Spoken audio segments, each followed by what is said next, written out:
Untuk mata kuliah statistik, baik yang prodi bimbingan konseling maupun prodi PGSD, ya.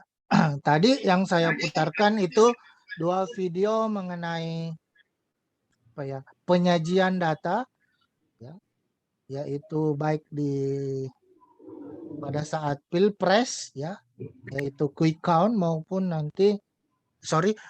pada data mengenai COVID-19 ya oleh tim Satgas.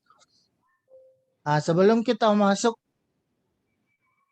ke materi, kita lihat dulu mengenai penugasan yang masuk ya. Jadi dari 77 partisipan itu yang mengirim tugas baru 49 ya orang. Kita lihat dulu, itu pun yang 49 kita cek dulu.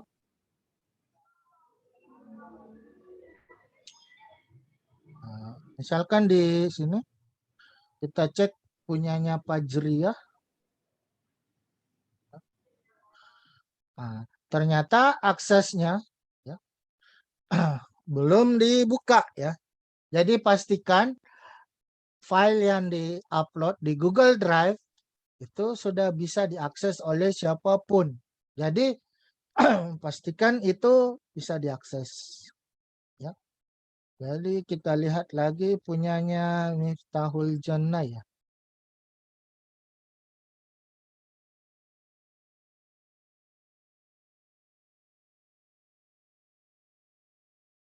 Oke, good. Jadi seperti ini harapan saya ya.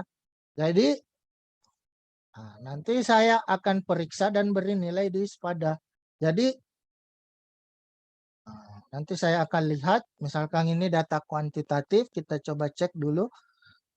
Dia pengaruh komunikasi efektif guru BK ya. Berarti variabelnya itu kita lihat komunikasi efektif guru bimbingan konseling.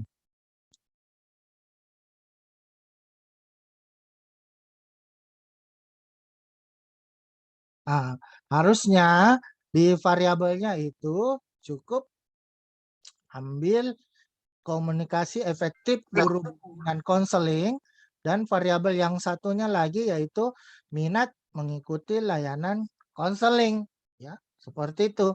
Jadi jangan dibuat seperti ini, misalkan di pengaruh persepsi ya, itu lain lagi ya. Coba kita lihat data kualitatif ya, dia ambil dari jurnalnya Jurkam ya. Oke, boleh.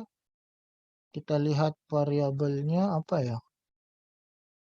Apa variabelnya di sini?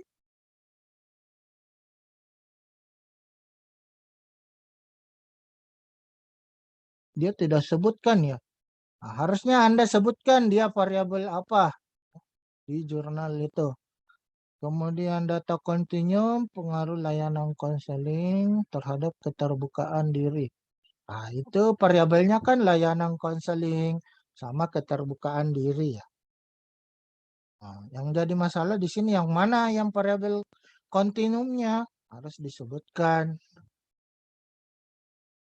Nah, data kategorik apa misalkan boleh.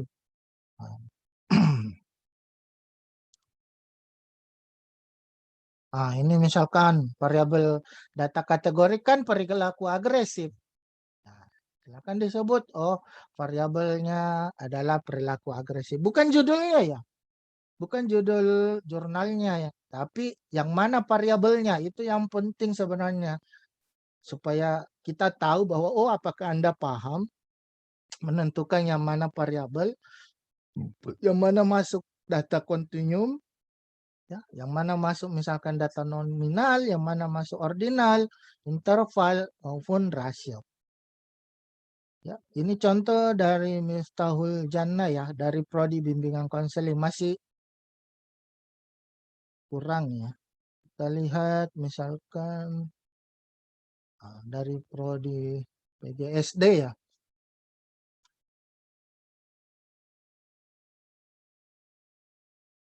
Nah, seperti ini enggak usah lagi disebutkan, oh nama saya Anis Sarkasi, MPM-nya, PGSD, semester. Ini enggak usah, sisa linknya saja, ya. Linknya saja, karena itu otomatis yang submit kan Anda, Anis Sarkasi. Jadi enggak usah lagi ya ditulis nama MPM dan lain sebagainya. Sisa linknya saja. Ya, seperti ini punya Citra. Ya, sisa linknya enggak usah disebutkan nama Anda lagi karena otomatis yang submit pasti yang punya akun Citra. Coba kita lihat.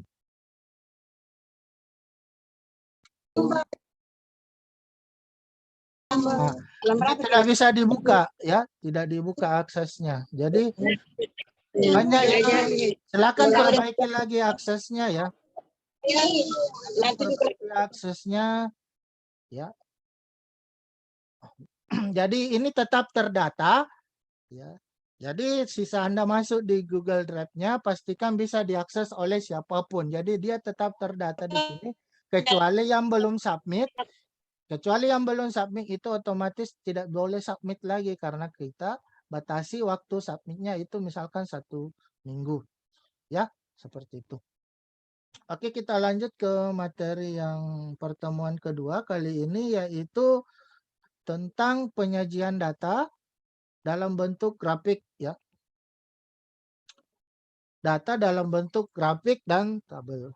Jadi sebenarnya materi ini sudah sering Anda peroleh di tingkatan SMA ya. Jadi indikatornya yang mau dicapai yaitu menghitung rentang panjang kelas, banyak kelas, interval kelas dan menyajikannya dalam bentuk tabel. Kemudian yang kedua diharapkan setelah mengikuti perkuliahan ini Anda bisa menggambar data dalam histogram, OGIF dan poligon. Sumbernya tetap 2 buku yang saya sudah titip di TU yaitu Sutrisno Hadi dan buku dari Furkon. Sekarang kita lihat dulu jurnal ya dalam bentuk tabel ya. Jadi terlihat di sini saya ambil jurnal bimbingan dan konseling yaitu judulnya hubungan antara intimasi dalam keluarga dengan tingkah laku agresif pada siswa. Jadi di sini terlihat pemanfaatan tabel frekuensi ya. Jadi dia menyajikan misalkan pada aspek intimasi dalam keluarga, dia menyajikan frekuensinya dan persentasenya. Begitupun pada variabel tingkah laku agresif, dia juga menyajikan frekuensinya dan persentasenya. Kemudian setelah kita buat frekuensinya dan persentasenya, barulah kita buat deskripsinya kan, seperti yang saya beri tanda merah seperti ini ya. Terlihat misalkan kita deskripsikan berdasarkan tabel 1, sebanyak 22,98% siswa memiliki intimasi yang baik. 37,93% siswa memiliki ya, intimasi yang kategori cukup ya dan lain sebagainya.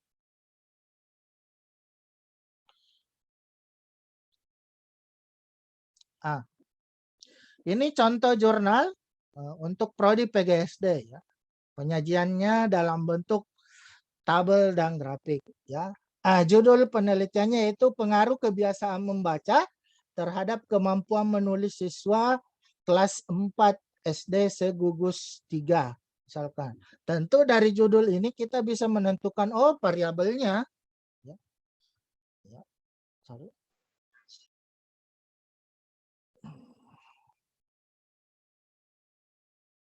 Tentu variabelnya itu ini kebiasaan membaca sama kemampuan menulis. Inilah 2 variabelnya. Ya.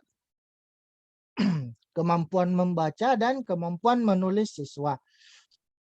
Kita coba lihat dia sajikan dalam bentuk tabel. Nah, dalam tabel tentu yang dilihat adalah frekuensinya yang umumnya itu frekuensi, ada interval, frekuensi kumulatif, ya persentasenya juga ya.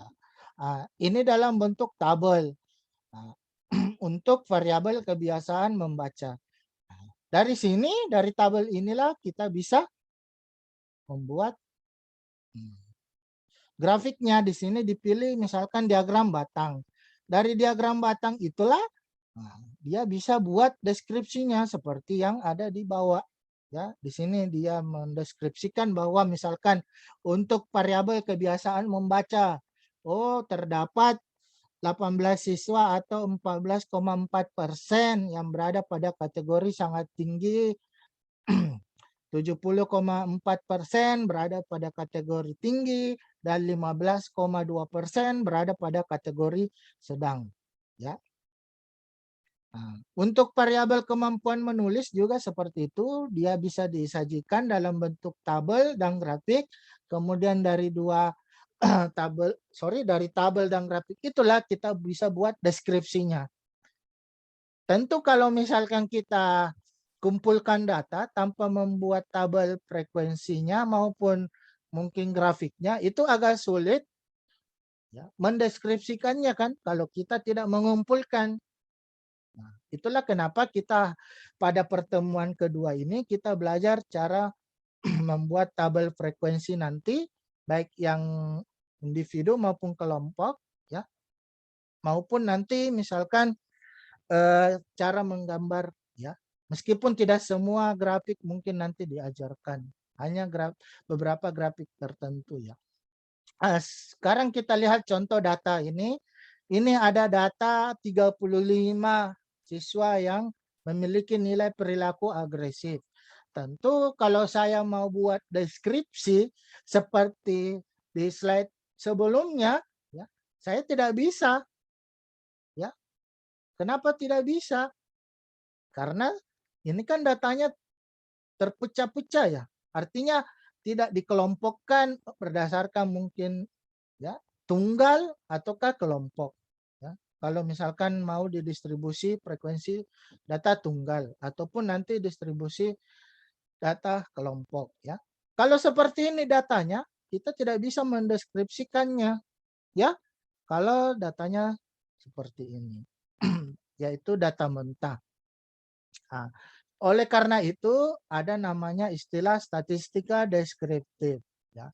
Di dalam statistika deskriptif, terkadang biasa dalam skripsi itu ada bentuk ya biasa tabel ya, tabel frekuensi maupun baik yang individu atau yang tunggal maupun yang kelompok. Bisa juga di statistika deskripsinya mungkin tidak disajikan dalam tabel, tapi mungkin dalam bentuk grafik ya, boleh juga seperti itu. Nah, sekarang kita lihat dulu pendefinisiannya menurut beberapa ahli, yaitu Challa. Awaludin Challa itu mendefinisikan bahwa distribusi frekuensi itu adalah susunan data menurut kelas-kelas interval tertentu atau menurut kategori tertentu dalam sebuah daftar. Jadi harus ada kategori ataukah intervalnya ya yang sudah ditentukan. Sedangkan distribusi tunggal itu adalah satuan unit urutan tiap skor dan tiap varietas tertentu. Jadi dia mengkategorikan berdasarkan unit-unit yang sama nantinya. Itulah distribusi frekuensi tunggal nanti. Sedangkan distribusi kelompok adalah daftar yang memuat data berkelompok yang terdiri atas beberapa interval kelas. Oke. Sedangkan menurut Sutrisno Hadi, distribusi frekuensi itu adalah penyusunan bahan-bahan atas dasar nilai variabel dan frekuensi tiap-tiap variabel ya. Seperti tadi yang dicontohkan, tentu umumnya ya yang wajib ada kalau misalkan membuat tabel distribusi frekuensi itu tentu pasti frekuensi kan. Nah, distribusi tunggal menurut Sutrisno Hadi itu adalah frekuensi yang tidak menggunakan penggolongan. Jadi dia tidak ada golongan-golongan tertentu. Sedangkan menurut Sutrisno Hadi untuk distribusi kelompok itu adalah frekuensi yang menggunakan interval-interval kelas. Jadi kuncinya sebenarnya sama. Jadi pada distribusi kelompok baik menurut Awaludin Challa maupun Sutrisno Hadi kata kuncinya harus ada interval ya. Jadi ketika dia berbicara kelompok pasti harus ada istilah interval. Nah, sekarang kita coba lihat dari data yang tadi di slide sebelumnya mengenai data mentah itu ada 35 data mentah. Nah, sekarang kita buat distribusi frekuensi tunggalnya, ya. Nah, Ya. bagaimana caranya? Yaitu sisa dikelompokkan berdasarkan unit-unitnya.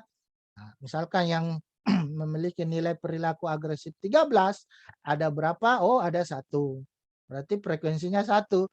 Sedangkan persentasenya diperoleh dari mana? Ya, persentasenya diperoleh dari misalkan frekuensi 1, ini 1 dibagi totalnya. Tadi ada berapa data? Oh, 35, berarti 35 kali 100%.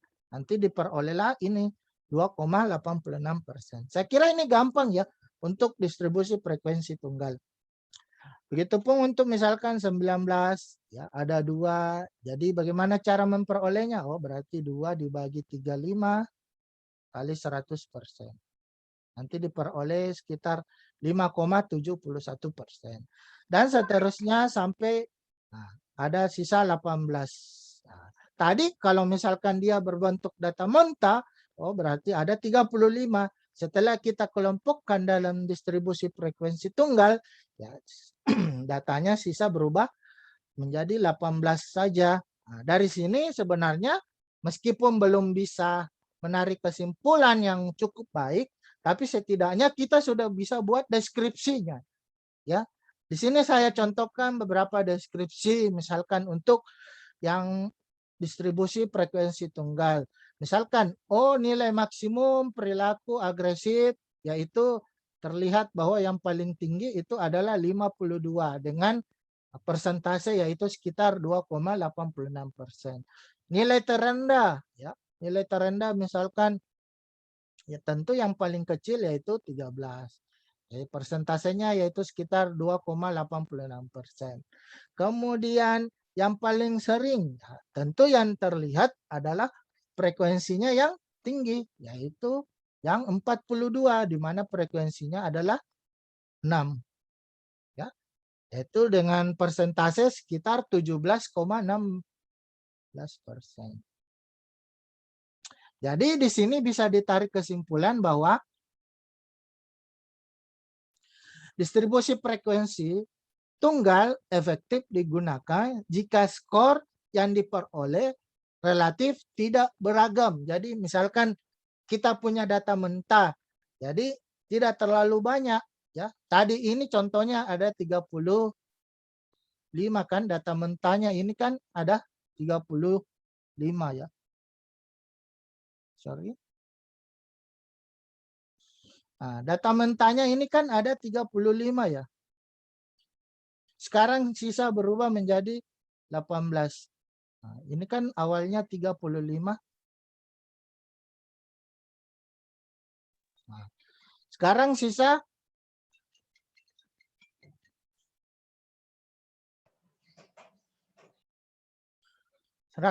sekarang sisa 18. Nah, apa maksudnya relatif tidak beragam? Artinya nanti ketika dibuat pengelompokan seperti ini mungkin ini dari 35 mungkin sisa 4 saja ya. Nah, itu yang dimaksud tidak beragam. Artinya data-datanya itu homogen atau mirip ya, sama. Nah, itu efektif digunakan distribusi frekuensi tunggal. Tapi kalau seperti ini tetap beragam yaitu sampai 18 ya, datanya ada 18 macam data, itu juga tetap tidak efektif. Maka solusinya cari ke distribusi lainnya yaitu distribusi frekuensi kelompok. Ya. Untuk distribusi frekuensi kelompok, saya kira ini pelajaran SMA ya. Menurut Furkon itu ada beberapa yang perlu diperhatikan. Pertama istilah range atau rentang ya. Jadi rentang itu bisa diperoleh ya, dengan mencari atau dengan mengurangi nilai maksimum dikurangi nilai minimum ya, disimbolkan dengan huruf R. Ya. Nah, seperti tadi kalau dicontohkan berapa nilai maksimumnya untuk data nilai perilaku agresif, yaitu adalah 52. Yang paling rendahnya itu tadi kalau tidak salah 13 ya. Nah, 13. Berarti 52 dikurang 13. Itulah rentangnya. Yaitu sekitar berapa? 20, 39 ya. Berarti 39 ya. Oke. Nah, itulah R-nya. Kemudian bagaimana caranya mencari banyak kelas ya?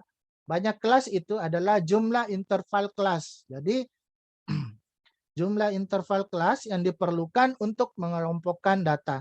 Yaitu yang familiar digunakan itu pakai aturan Storegast. Rumusnya itu P itu sama dengan 1 tambah 3 kali 3 log N. Jadi banyak kelas itu tergantung nanti misalkan penelitian Anda.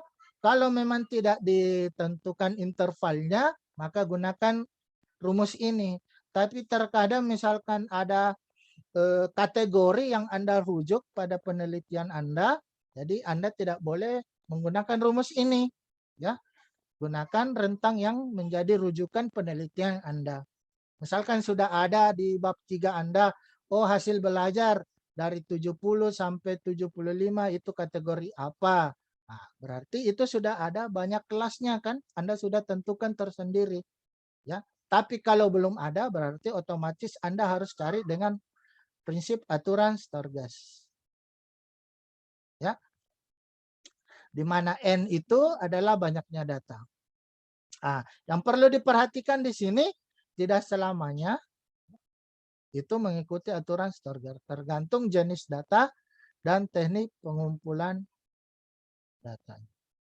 Jadi terkadang bisa menggunakan metode Scott ya, itu aturan lain ya, selain aturan Storegast bisa metode Friedman-Diaconis.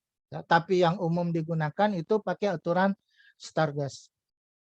Kemudian panjang kelas atau lebar kelas itu adalah banyaknya angka yang tercakup dalam suatu interval kelas. Jadi biasa disimbolkan dengan BK ya. BK itu bisa diperoleh dengan membagi yaitu rentang atau range dengan panjang kelas. Ya. Istilah berikutnya yaitu frekuensi. Jadi frekuensi itu angka yang diperoleh nanti ya setelah Anda kelompokkan nanti jadi angka yang diperoleh dengan mencaca karena otomatis kita akan menghitung atau membilang ulang angka-angka mana yang masuk interval tertentu ya yang sudah kita buat ya. Kemudian batas nyata bawah ya skor nilai terkecil ya, dikurangi oleh satuan terkecil data. Ya, jadi tergantung misalkan selisih data Anda. Kalau misalkan data Anda satuan, berarti nanti dikurangi dengan 0,5. Tapi kalau misalkan data Anda selisihnya misalkan desimal 0,1, berarti nanti dikurangi dengan 0,05. Jadi tidak harus misalkan dikurangi selalu 0,5, tergantung selisihnya nanti antar data. Batas nyata tentu ditambah ya. Bedanya itu dengan batas nyata bawah ya. Kalau batas nyata bawah dikurangi, nanti batas nyata atas ditambah ya dengan satuan terkecil. Sedangkan titik tengah itu diperoleh dengan penjumlahan batas atas ditambah dengan batas bawah dibagi 2.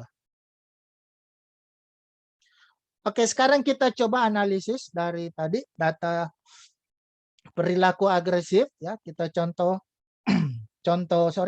contoh data perilaku agresif tadi di slide awal. Itu sekarang kita lihat mencari R-nya. Nah, tadi kita lihat setelah kita buat distribusi frekuensi tunggal, kita sudah bisa lihat oh X max-nya itu 52, kemudian X min-nya itu 13. Maka diperolehlah R-nya itu 39.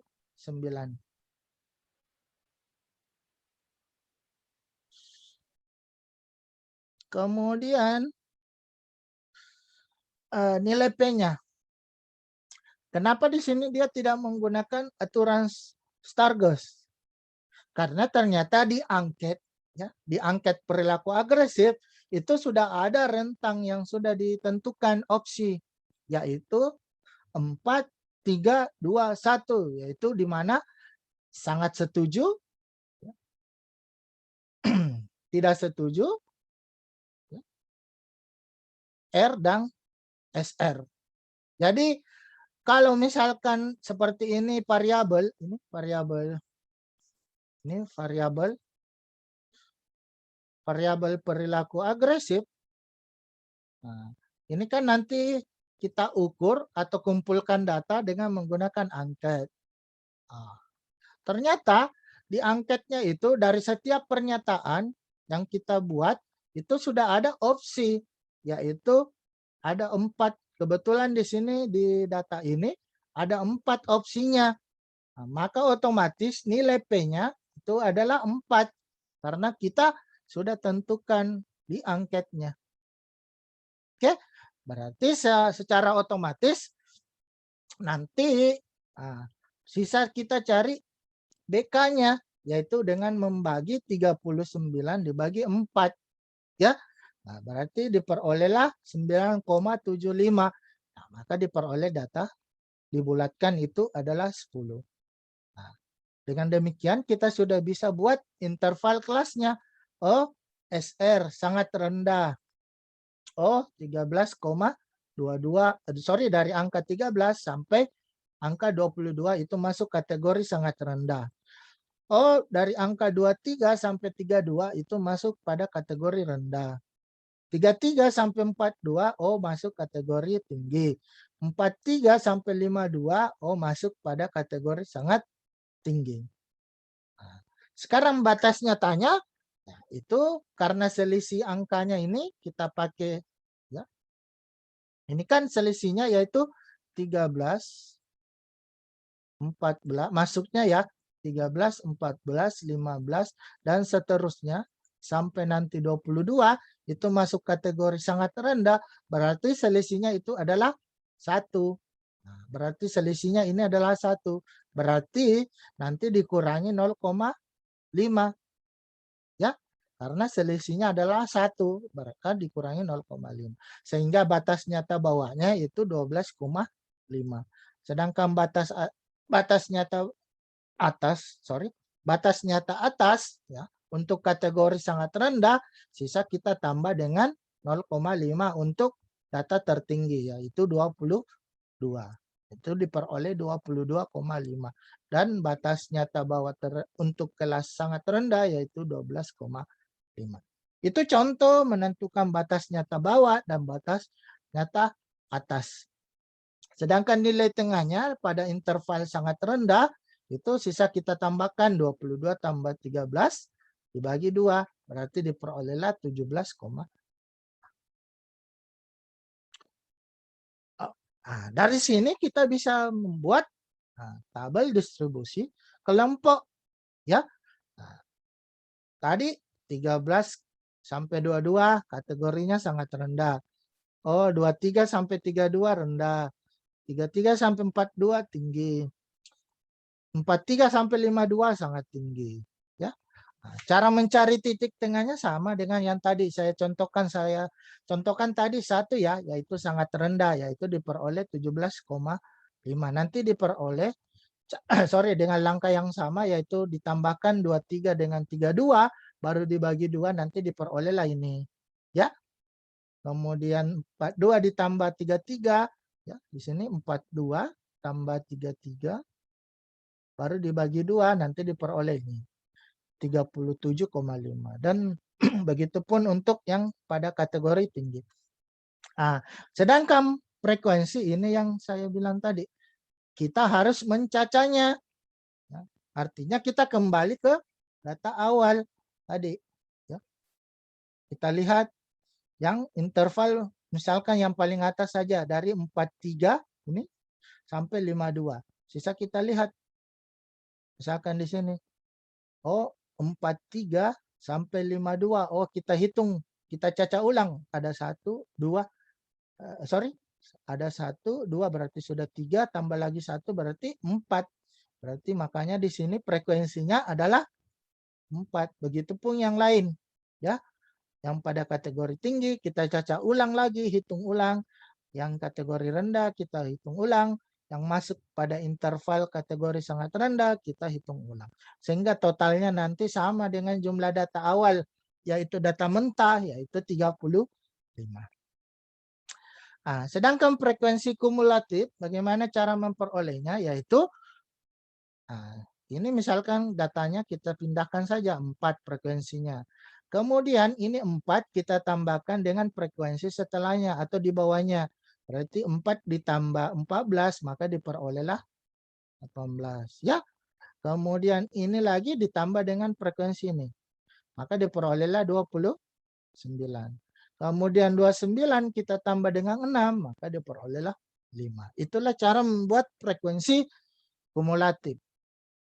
Sedangkan membuat persentase sama sebenarnya, yaitu kita lihat ini frekuensinya untuk interval yang ini sangat tinggi, berarti 4 kita bagi dengan total data. Oh, ada 35, maka di 4 dibagi 35 kali 100, maka diperoleh berapa persen.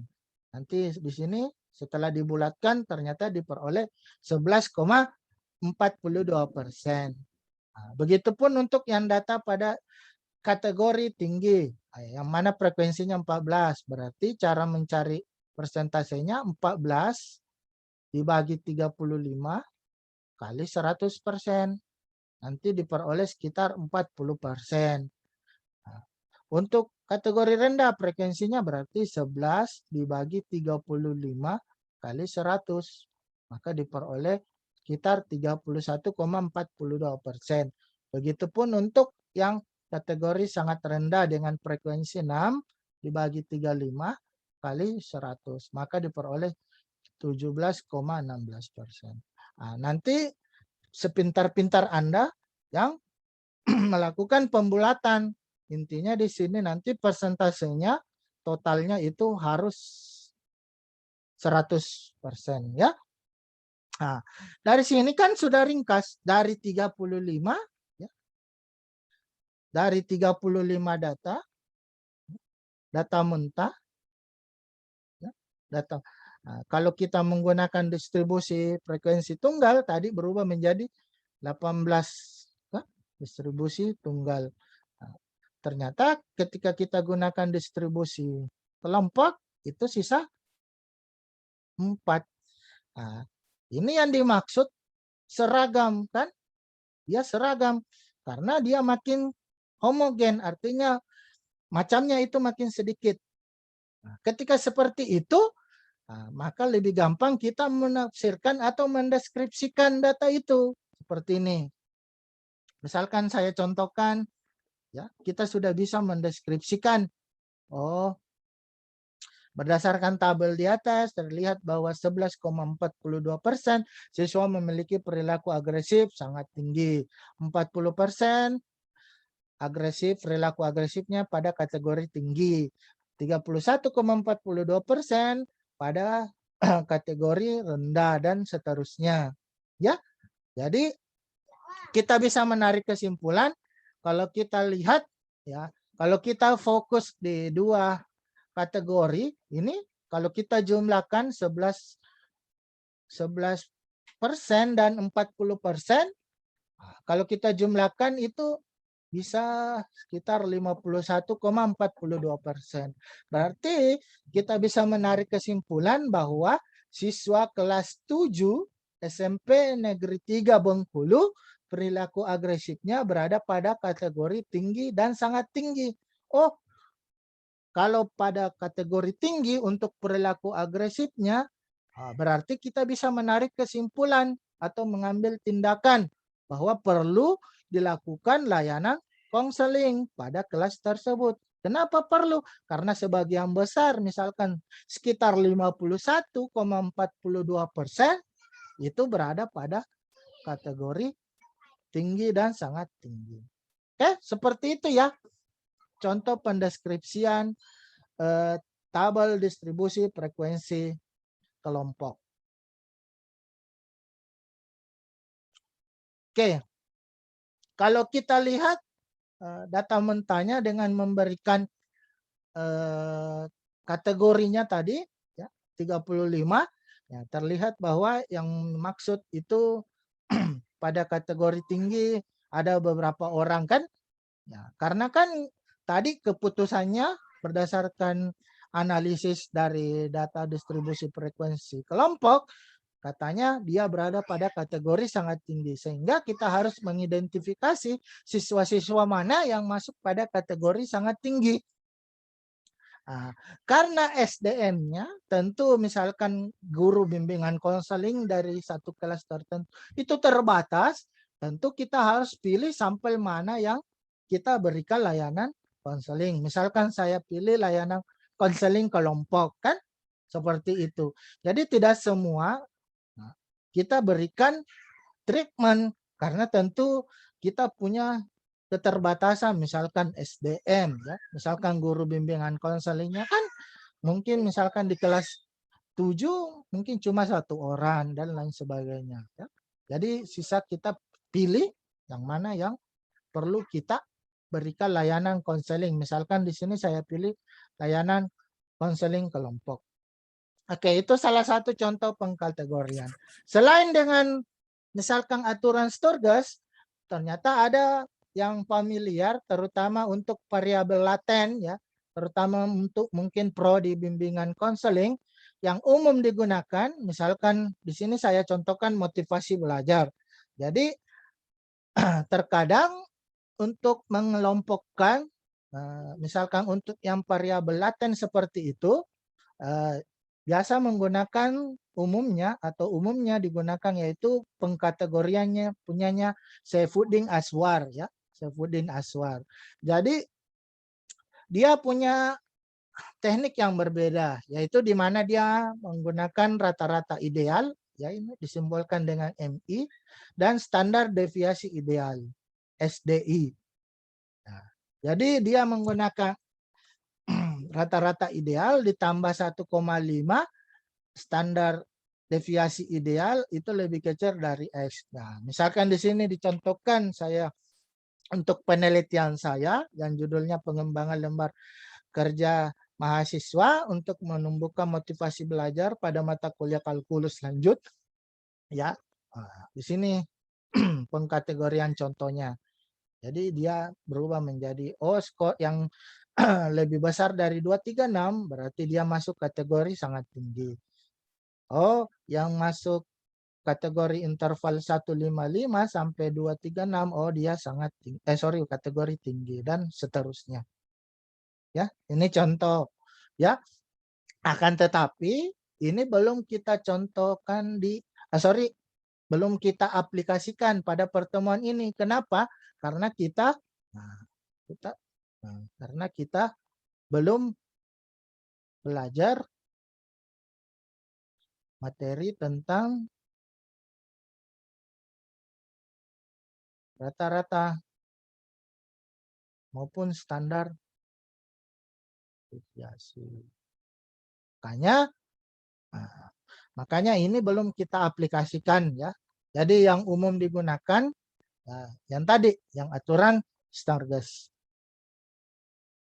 Jadi karena kita belum belajar atau belum masuk ke materi rata-rata dan standar deviasi, makanya pengkategorian menggunakan teknik Saifuddin Aswar itu belum kita aplikasikan di contohnya. Oke, sekarang kita masuk di penyajian data dalam bentuk grafik. Jadi perangkat data dapat ditampilkan secara visual dalam bentuk grafik. Dengan bantuan grafik, perangkat data yang besar dan kompleks dapat disajikan secara menarik menjadi suatu tampilan yang sederhana dan kompak. Jadi seperti di slide awal untuk yang PGSD tadi, ya, kita lihat dengan menggunakan diagram batang, ya, itu kan dapat terlihat pada kategori mana dia dominan atau tinggi frekuensinya.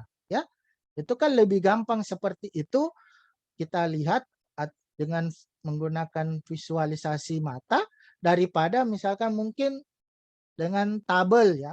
Bisa juga terkadang juga ada yang lebih senang mungkin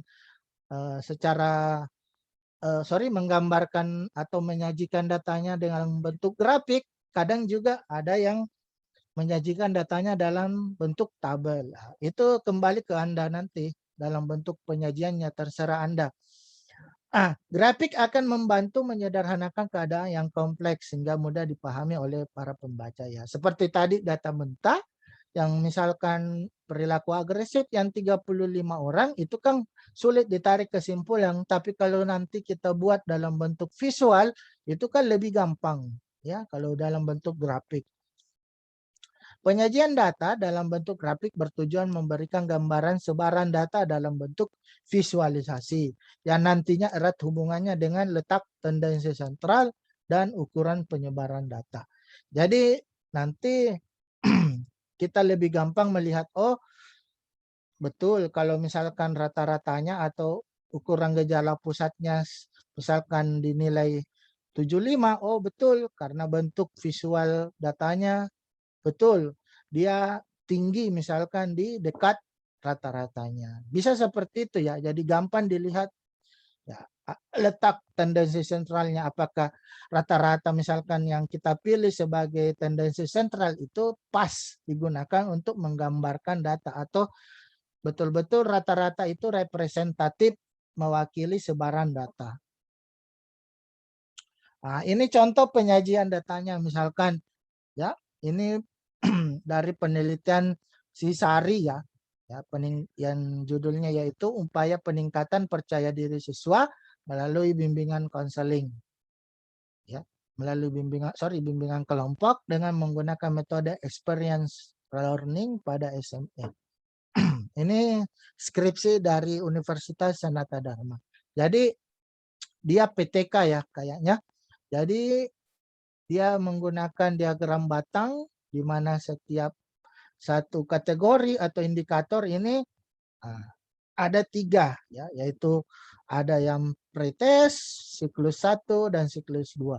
Ini kan lebih gampang terlihat, oh untuk indikator berani bicara, oh terdapat peningkatan kan daripada dalam bentuk angka misalkan 2 misalkan atau berapa ya 10, 18 itu kan agak kurang menarik ya.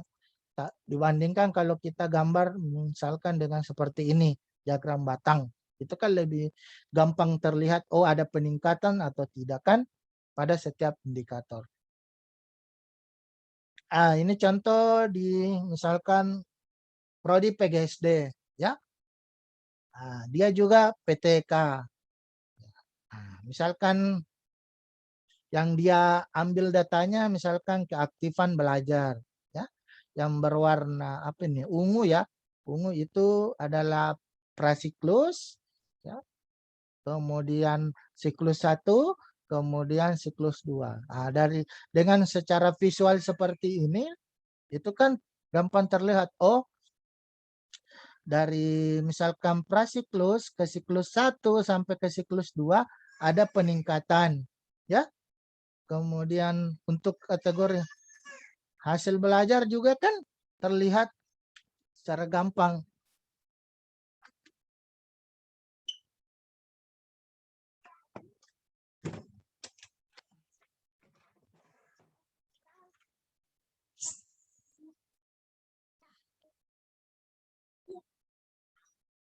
Nanti terlihat peningkatannya kan lebih gampang. Apalagi kalau misalkan yang prodi prodi PTK itu nanti misalkan penelitiannya kan PTK ya.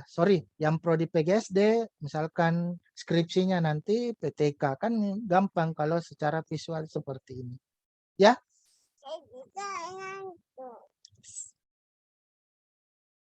Ini contoh penyajian untuk ya histogram ya. Histogram. Prodi bimbingan konseling ya. Prodi bimbingan konseling ini penelitiannya Widyastomo ya, Widyastomo tahun 2017. Dari distribusi, nih tabel distribusi ini dia buat histogramnya. Ya, dia buat histogram. Ya, ini contoh grafik lainnya penelitiannya Sari.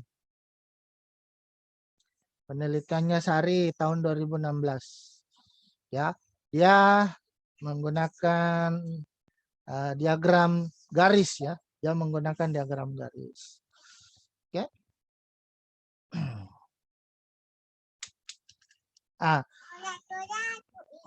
Untuk materi penyajian grafik itu hanya beberapa yang dijelaskan ya. Salah satunya itu adalah histogram.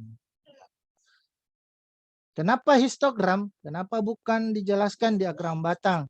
Karena histogram nanti itu penting untuk melihat sebaran data. Ya, untuk melihat sebaran data.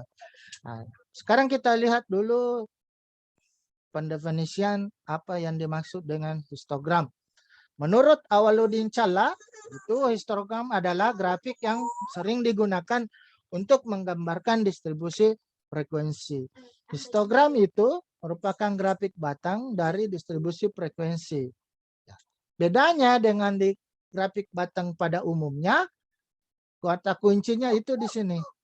Dia saling melekat atau berimpitan. Jadi kalau misalkan ada diagram seperti ini,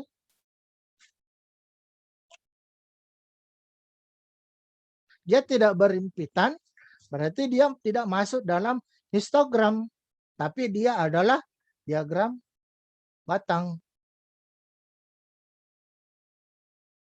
Ya, meskipun misalkan ada dua yang berimpit seperti tadi yang ini, nah ini bukan histogram meskipun ada tiga ini, karena dia tidak kontinu antara ini dengan yang ini.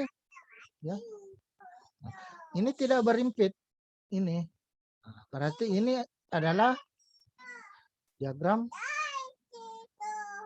batang. Ya. Nah, ini adalah contoh histogram. Karena kenapa? Karena dia berimpit, ya, continue. Dari yang ini, nah ini semua dia berimpit, ini berimpit. Oke, seperti itu ya. Jadi itulah kenapa di sini dikatakan di poin kedua, histogram digunakan untuk menggambarkan secara visual frekuensi data yang bersifat kontinu. Jadi untuk data-data yang kontinu, maka dia digunakan histogram. Ya. Untuk data yang berbentuk kategori, maka digunakan diagram batang. Seperti ini tadi. Ini kan dia data kategorik. Ya. Keaktifan belajar, hasil belajar, ketuntasan belajar. Ini kan tidak bisa digabungkan. Kira-kira ini data apa? Ya, dia data nominal karena posisinya sama. Mau keaktifan belajar, mau hasil belajar, maupun ketuntasan klasikal, itu posisinya sama. Berarti dia masuk di kategori data nominal. Nah, ketika data nominal berarti dia diskrit kan? Artinya ketika digambar tidak mungkin digabung karena sifat dari data nominal tidak mungkin ada operasi penjumlahan kan, pengurangan, perkalian, apalagi pembagian. Jadi secara otomatis mau tidak mau secara ketika digambar dia dipisah, makanya dia disebut diagram batang. Makanya kenapa saya beri tugas harus paham dulu jenis-jenis data, apakah dia masuk kategori data nominal, ataukah data ordinal, ataukah masuk data interval atau rasio. Karena termasuk dalam penyajian data, misalkan dalam penggambaran juga itu penting mengetahui dulu variabel Anda itu masuk kategori data yang mana. Ya, seperti itu. Lanjut, karakter berikutnya untuk histogram. Grafik histogram itu sumbu datar aksis terdiri dari batas nyata bawah dan atau titik tengah setiap interval. Sumbu datar ordinal terdiri dari frekuensi dari setiap interval. Artinya yang sumbu X-nya itu terkadang ya, terkadang itu ketika digambar seperti ini.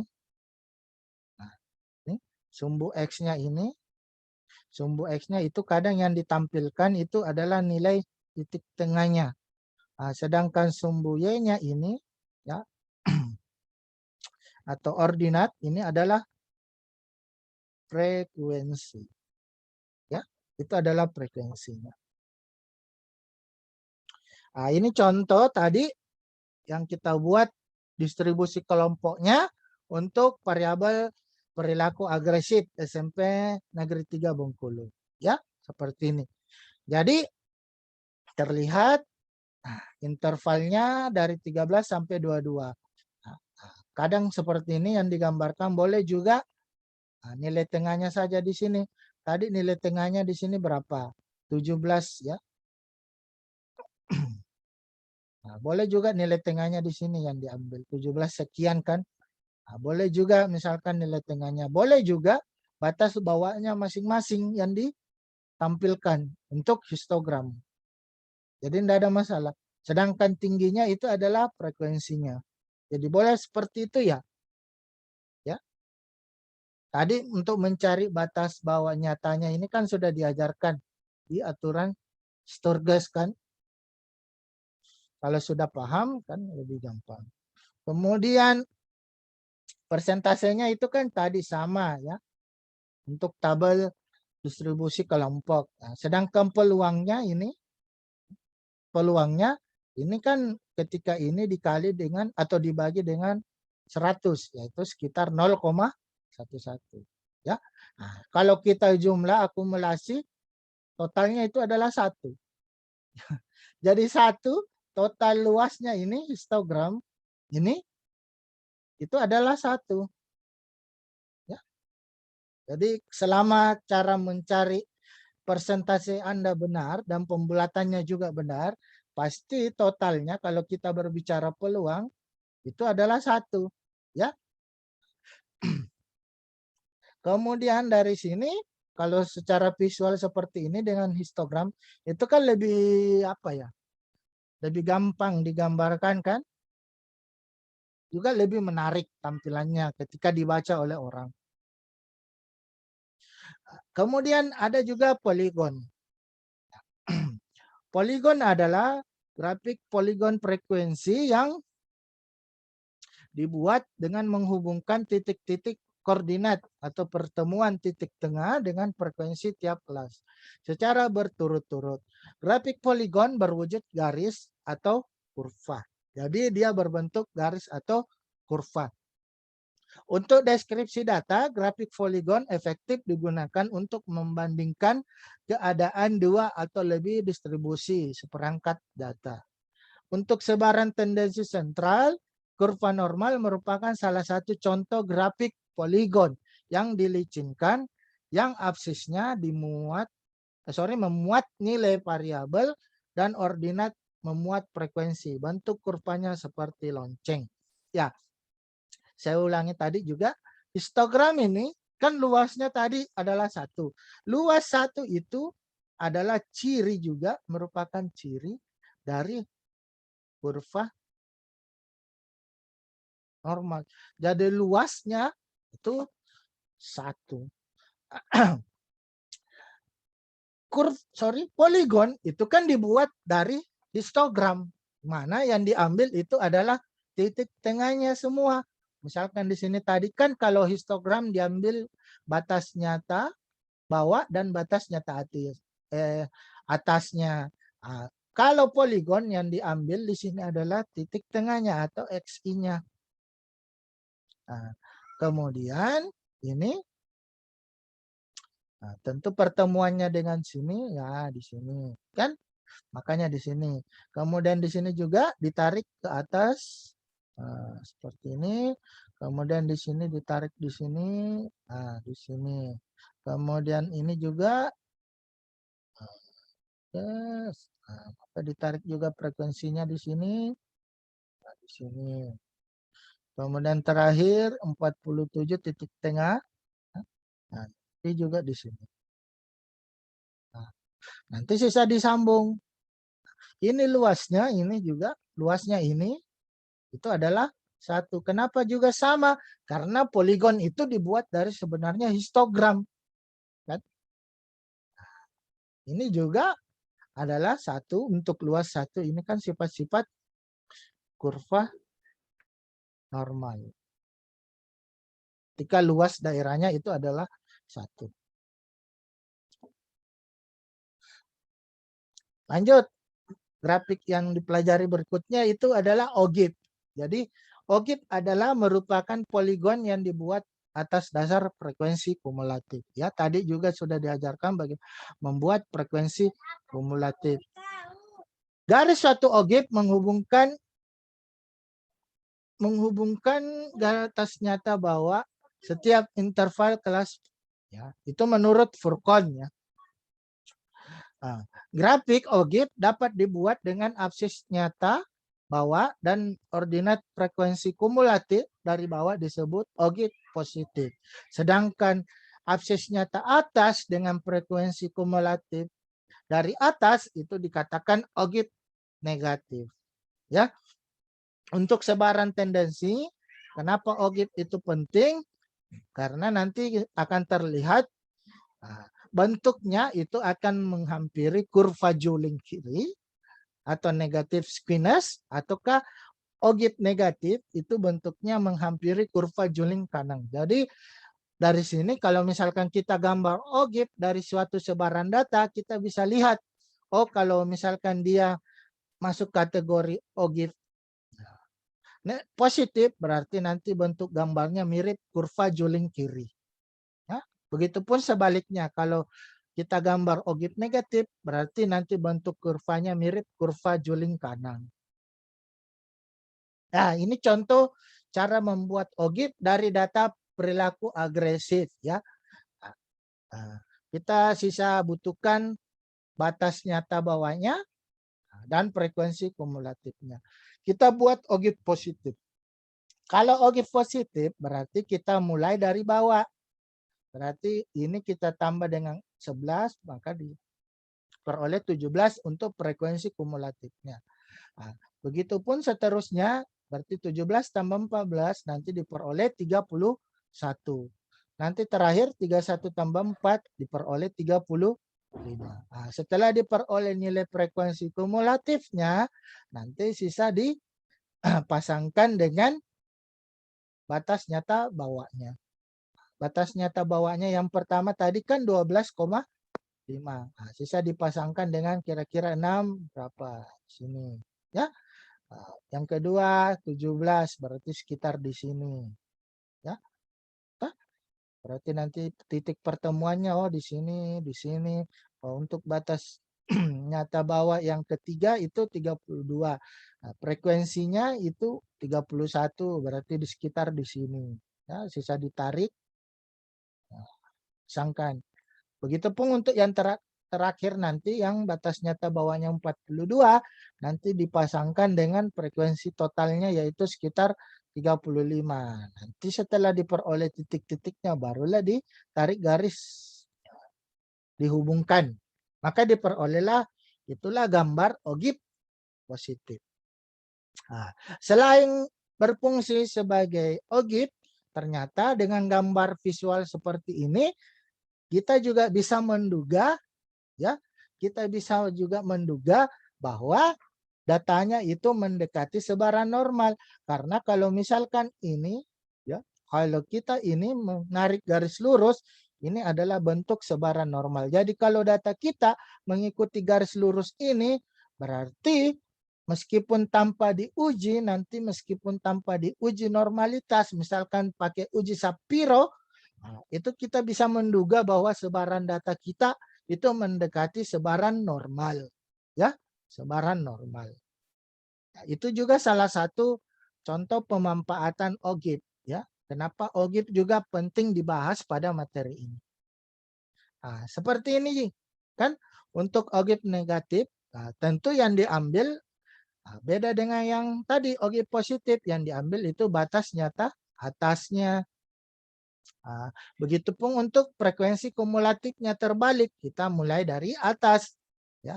Ini kita tambah dengan ini berarti 18, kita tambah dengan ini berarti 29, kita tambah dengan ini nanti 35. Sedangkan yang diambil untuk sumbu X-nya yaitu batas nyata atasnya. Nah, sisa digambar dan dihubungkan. Contoh, tadi yang 22 frekuensinya itu 35, berarti 22 di sini, 22,5, frekuensi 35, oh sekitar di sini. Oh, ya. Titik pertemuannya di sini. Begitupun untuk yang 32, oh 32 di sini. Frekuensinya untuk 32, 29. Oh, 29 itu tentu di bawah 30 ya. Oh, berarti di sini pertemuannya di sini. Oh, di sini. Lanjut. Oh, 42. Oh, 42 berapa frekuensinya? Untuk 42,5. Oh, 18. Berarti ada di sekitar di sini. Berarti sisa titik pertemuannya oh di sini. Terakhir untuk yang 52 frekuensinya 4. Oh, sekitar di sini. 4.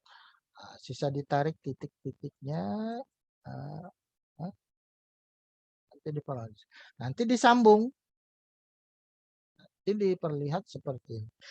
Kalau dia mendekati garis lurus yang ini, ya, yang seperti ini yang berwarna biru, kalau dia mendekati itu polanya, berarti di sebaran data kita mengikuti kurva normal. Itulah salah satu contoh pemanfaatan OGIT, yaitu kita bisa melihat sebaran data kita apakah dia mendekati kurva normal atau tidak tanpa langsung mengujinya. Ya, jadi bisa kita lihat dari OGIP-nya saja. Baik yang OGIP positif maupun yang OGIP negatif. Oke, saya kira itu materi kita di pertemuan kedua untuk penyajian data baik dalam bentuk tabel maupun dalam bentuk grafik. Jadi tabelnya itu tadi yang dibahas itu ada dua, yang distribusi tunggal dan distribusi kelompok. Sedangkan grafiknya itu yang dibahas itu cuma beberapa, yaitu histogram, poligon, OGIP, baik yang OGIP positif maupun yang OGIP negatif. Oke, ada pertanyaan? Maaf, Silakan. Saya Pak atas nama Rivaldo ya. Bagaimana pengabsennya itu Pak? Belum aktif di SPADA Pak.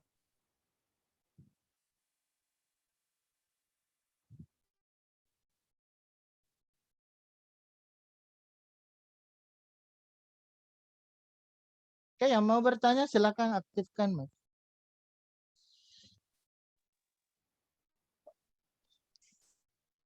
Bagaimana pengabsennya itu Pak?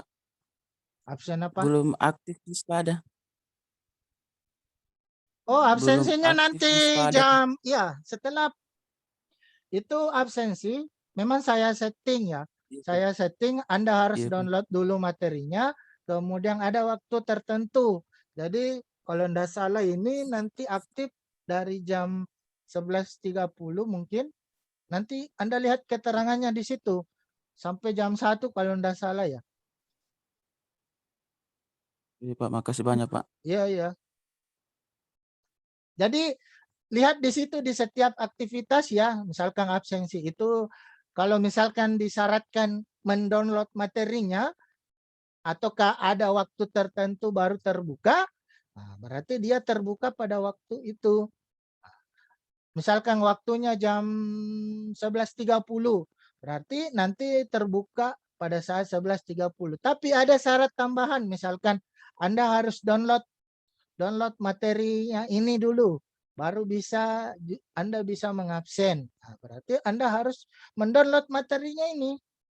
Jadi bukan cuma persyaratan waktu, ya bisa juga persyaratan materi. Kan kadang-kadang misalkan mahasiswa fokusnya di absensinya saja. Jadi masa bodoh dengan misalkan materinya dan lain sebagainya. Makanya terkadang kami ya di Moodle itu, di SPADA itu ada settingan seperti itu. Ya, kalau ada keluarga yang pernah misalkan dapat apa ya? Ada itu ya, bantuan apa dulu itu ya? Yang harus mengisi juga ya. Ada kalau enggak salah itu bantuan terutama yang ya terputus ya, atau kehilangan pekerjaan ya, yang kehilangan pekerjaan itu kan ada bantuannya ya dari apa lagi BPJS Ketenagakerjaan ya, insentifnya ada kan. Ah, itu kan misalkan dia kan belajar, misalkan mau ambil misalkan modul pelatihan bahasa Inggris. Nah, salah satu contohnya itu misalkan dia login, dia juga sebenarnya menggunakan aplikasi Moodle seperti ini kan. Jadi dia tidak bisa misalkan lanjut ke misalkan modul berikutnya kalau tidak diselesaikan modul sebelumnya. Nah, itu salah satu kelebihannya misalkan pakai yang sistem Moodle ya, yang seperti yang digunakan di kampus yang pakai Spada ya. Seperti itu. Jadi kita bisa men-setting ya, itu sih kembali ke dosennya masing-masing ya, settingannya. Jadi kita bisa men-setting misalkan dia tidak bisa lanjut ke materi berikutnya kalau misalkan tidak selesai tugas ini. Dia tidak bisa mendownload materi berikutnya kalau tidak selesai menyetor tugas. Nah, itu kembali ke settingan dosennya. Itu salah satu kelebihannya pakai memang Moodle dibanding dengan misalkan pakai Google Classroom. Memang lebih gampang, tapi apa ya, mengontrolnya itu juga agak sulit ya, karena dia di settingannya itu agak terbatas aktivitasnya. Ada lagi pertanyaan? Silakan. Jadi tugasnya untuk pertemuan kedua ini ya, kembali. Jadi ini sudah ada datanya ya. Sudah ada datanya. Jadi silakan ini data ini Anda buat ringkasannya. Di sini sudah cuma 20 ya. Cuma 20 data. Nanti tugas Anda buat ringkasannya baik dalam bentuk tabel distribusi tunggal maupun tabel distribusi kelompok. Setelah itu sisa Anda deskripsikan. Ya. Kemudian selain itu, selain Anda buat dalam bentuk tabel, Anda buat secara visualisasinya, yaitu dalam bentuk histogram, poligon, OGIF positif dan negatif, kemudian Anda deskripsikan.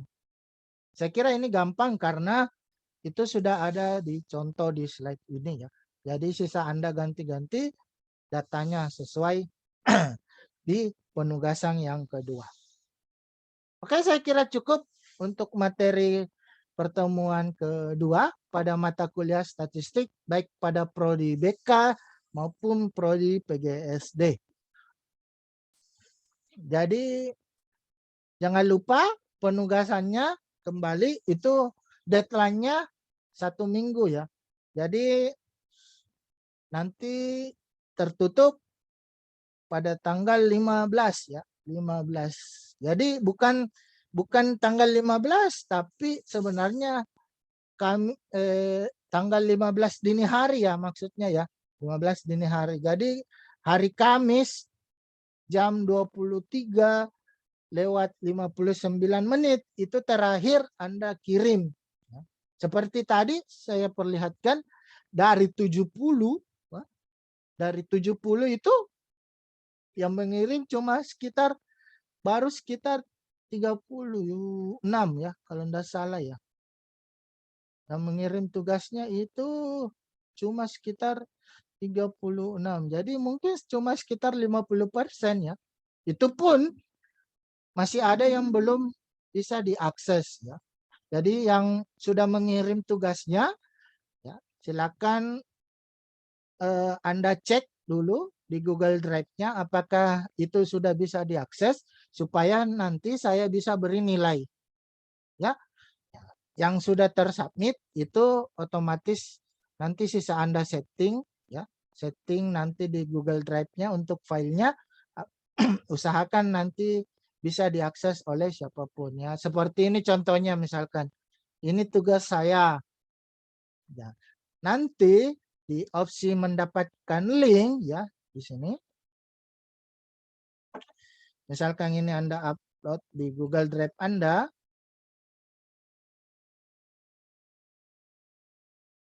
Sini pastikan nanti nah di sini ini yang opsi ini pilihan siapa saja yang memiliki link bisa diakses ya. Jadi jangan sampai seperti ini dibatasi. Kalau seperti ini dibatasi, berarti nanti ketika saya cek itu tidak bisa saya lihat tugas Anda. Tapi kalau nanti misalkan di sini bisa diakses oleh siapapun, nah nanti sisa Anda saling linknya, nah, nanti Anda pastikan di aktivitas tugas 2 misalkan, baru Anda kirim. Nah, dan tak usah lagi misalkan ditambah keterangan seperti ini. Keterangan, oh namanya, prodinya. Itu enggak usah, karena secara otomatis ketika Anda yang mengirim dengan akunnya sesuai Anda, pasti itu sudah tersubmit atas nama Anda. Oke? Jadi yang dikirim sisa linknya saja, supaya nanti saya sisa klik saja dan cek, oh ini sudah betul, oh masih kurang. Ya, seperti itu ya. Nanti kita lihat dulu. Kita lihat. Nah, di sini juga akan terlihat siapa yang paling aktif ya.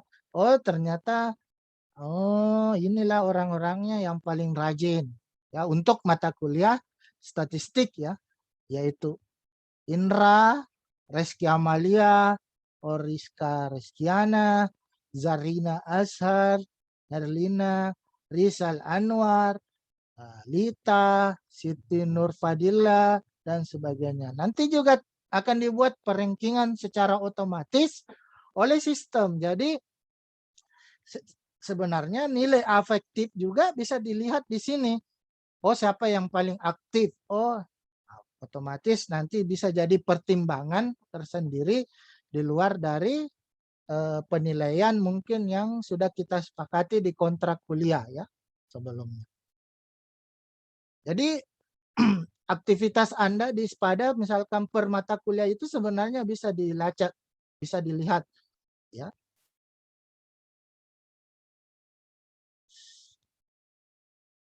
Termasuk siapa yang paling, misalkan di sini juga nanti terlihat. Nanti di sini juga terlihat di sini kan. Untuk aktivitas yang misalkan ini mendownload, yang sudah mendownload, oh Herlina, Rismawati, oh Umu, Asmawati Ali sudah download ya. Siapa ya? Oh Umu ya. Sorry, ini oh Rizky Amalia sudah download. Nah, nanti terlihat juga oh siapa yang rajin download materinya ya. Oh siapa yang belum absensi ya. Seperti ini di pertemuan 1 dulu ada beberapa orang yang belum absensi, misalkan di sini kan terlihat ya. Oke, seperti itu ya. Jadi kalau nilai efektifnya juga bisa dilihat di SPADA. Ada lagi pertanyaan? Sekarang sudah jam 11:30 ya. Jadi mungkin jadwalnya seperti ini ya. Karena mata kuliah saya di kelas yang 1, yaitu di Prodi Pendidikan Matematika. Ya. Itu start di jam 8, jadi dia juga selesai di jam 10. Jadi nanti setelah selesai di Prodi Pendidikan Matematika, baru kita masuk ke mata kuliah statistik, baik di Prodi BK dan Prodi PGSD. Jadi kita start dari jam 10 ya. Karena ini hari Jumat ya.